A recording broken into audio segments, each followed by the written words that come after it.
Hi, I'm Marc, and on this channel I talk about Brexit and UK politics.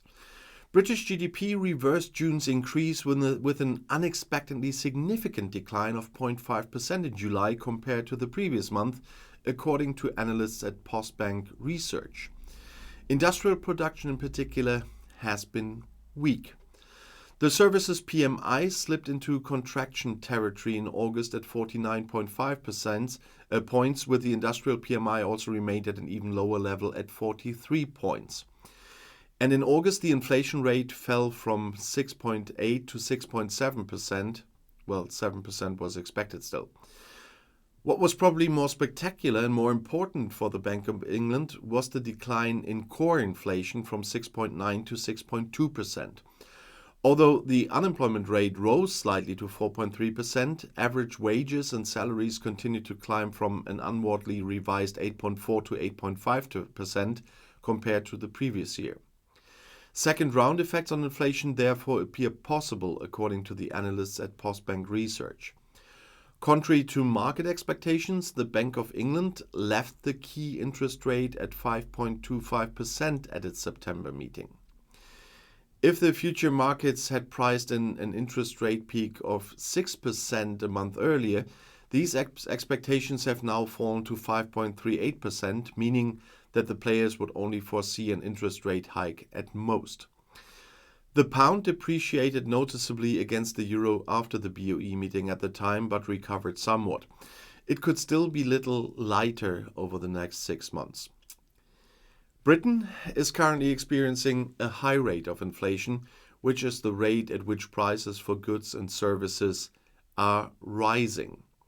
And inflation is currently at a 40-year high still in the UK, with the consumer price index, the CPI, rising by 9.9% in the year to August 22, for example.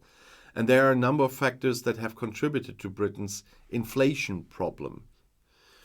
One factor was the COVID-19 pandemic, which has disrupted supply chains and led to shortages of goods. And another factor is the war in Ukraine, which has caused energy prices to rise sharply. But that happened to everyone. In addition, the UK's decision to leave the European Union, so Brexit, has also contributed to inflation, as it has made it more difficult and expensive for businesses to trade with the EU. The high rate of inflation is having a significant impact on British households there. The cost of living is rising rapidly, and many people are struggling to make ends meet. The Bank of England, as I said, has raised interest rates in an attempt to bring inflation under control, but this is also making it more expensive to borrow money.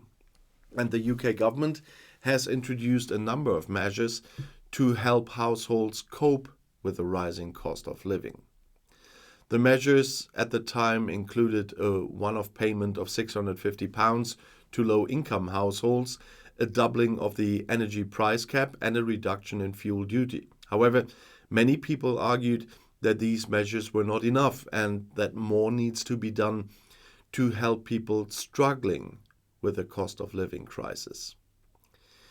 The outlook for inflation in the UK is uncertain. The Bank of England has forecast that the inflation peaked at around 10% in autumn of 22, but it could remain high for some time. That is still ongoing. And the war in Ukraine and everything surrounding Brexit are still risks to the UK economy and will prolong the period of high inflation probably. And the UK government is facing a number of challenges in addressing this inflation program.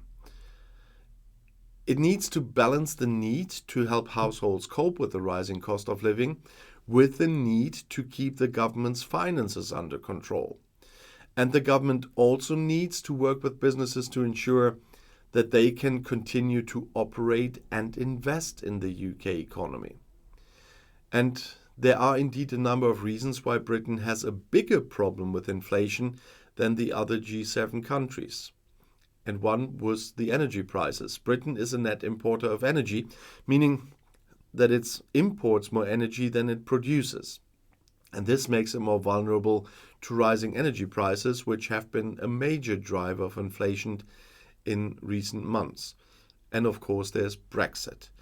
Brexit has made it more difficult and expensive for businesses to trade with the European Union. And this has led to higher costs for businesses, which they have passed on to consumers in the form of higher prices, and there is still more to come. And of course, we had the labor shortages. Britain is facing a shortage of workers in a number of sectors, including healthcare, hospitality, and transportation. And this is putting upward pressure on wages, which also is an inflation factor. And we have the weakened pound since the referendum. The pound has weakened significantly against other currencies in recent years. This makes imports more expensive, which also contributes to inflation. As I said, all of the G7 countries are facing rising inflation, but Britain's inflation rate is currently higher than the other G7 countries due to the factors I just mentioned. And in addition to these factors, some economists have also argued that Britain has a more structural problem with inflation than other G7 countries. This is because Britain has a relatively high level of debt and a relatively small manufacturing sector. And this makes the UK economy more vulnerable to shocks such as the COVID-19 pandemic, the war in Ukraine, and Brexit. And the UK government is indeed facing a number of challenges in addressing the current inflation problem.